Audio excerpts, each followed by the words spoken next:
경제관념이라는 측면에서 재테크 강의를 듣거나 혹은 주위에서 1억을 모아보라는 말을 많이 합니다. 화폐 가치는 매년 하락하고 주위에 몇억 몇십억 하니까 억이 우습게 느껴질 수 있겠지만 그래도 여전히 1억을 모으기는 쉽지 않습니다. 사람들도 1억을 왜 모아야 하는가? 왜 굳이 1억인가 하는 의문을 많이 가질 것입니다. 그 이유에 대해서 나름 설명을 드리고자 합니다. 물론 사업을 하는 사람은 1억 모으기보단 재투자를 하는 것이 좋을 수도 있고 혹은 전문직 합격을 위해 공부를 더 하거나 금수저의 경우 건너뛸 수도 있는 예외도 있습니다. 제가 말하는 것은 대부분의 평범한 직장인들이 주로 해당될 것입니다. 첫 번째로는 돈의 속성 때문입니다. 보통 가난한 사람들 혹은 사회초년생들은 돈을 플러스 마이너스 개념으로만 생각합니다. 월급이나 수입이 있으면 플러스, 소비나 지출은 마이너스인 것입니다. 그렇기 때문에 월급을 올리기 위해 일을 열심히 하거나 승진, 혹은 인센티브 등등에 관심을 가지며 플러스를 늘리고 소비와 지출 중에 낭비를 줄이려고 할 것입니다. 물론 플러스 마이너스 개념은 맞는 말이고 당연하지만 돈은 퍼센트 혹은 복리로 불어난다는 것을 인식하기 쉽지 않습니다.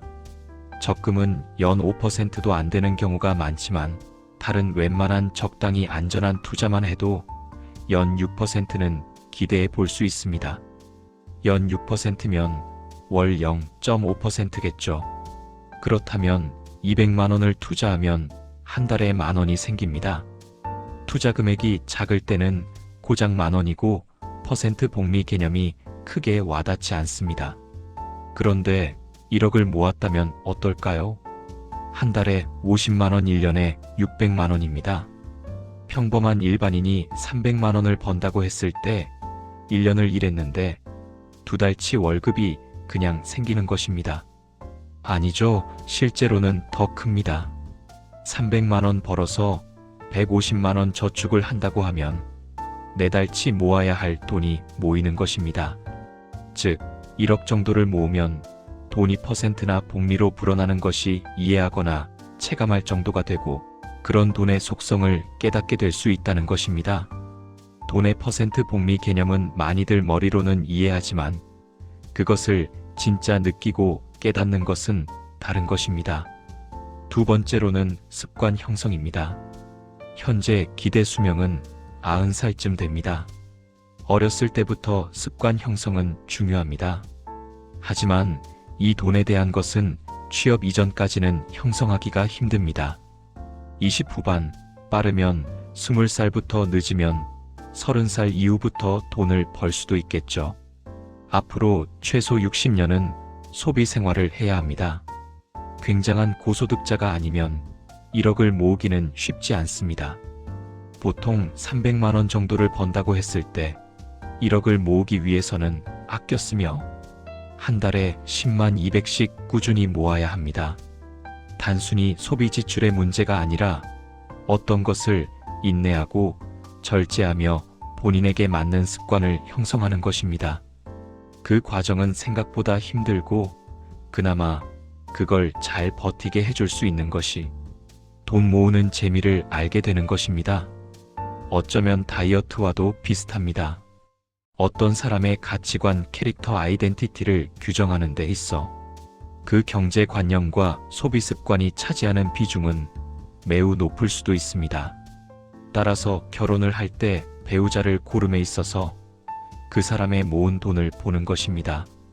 단순히 돈의 문제가 아니라 그 사람의 취업 시기와 연봉을 고려해서 몇 년 동안 얼마를 모았는지를 보면 소비 습관이 보이고 그 사람과의 미래가 보이기 때문입니다. 물론 정말 특별한 사정으로 인한 큰 지출 혹은 학자금 대출을 꾸준히 갚아왔다면 이해해 줄 수도 있겠죠. 취업을 하고 결혼까지 적게는 1년 많게는 510년의 시간차가 있을 텐데 그동안에 형성된 습관은 결혼하고 크게 바뀌지 않을 것입니다. 여자가 직장인 7년 차인데 한 푼도 안 모았다. 자세히 들여다보니 해외여행 명품백, 풀파티, 골프, 오마카세 등등에 썼다. 이것은 심각한 문제입니다. 당신이 월 세후 1,000만 원을 벌어도 감당 안 됩니다. 세 번째로는 억이라는 단위는 뭔가를 해볼 수 있는 최소 단위 혹은 부자들의 단위이기 때문입니다. 몇 조 단위도 있지만 보통 부자들은 몇십억, 몇백억이라고 이야기를 합니다. 1억을 모았다는 것은 부자들과 단위는 같아졌다는 것이고 그 기본 단위를 맞춰서 입장권을 샀다는 의미이기도 합니다. 그 전에 1억 모으기 전까지와 모으고 난 후는 마음가짐이 살짝 달라집니다. 그리고 월300 직장인이 1억 정도를 모았다면 인내심과 절제력 혹은 계획성과 현명함을 등등을 갖추었고 뭘 해도 성공할 가능성이 높다는 것을 의미합니다.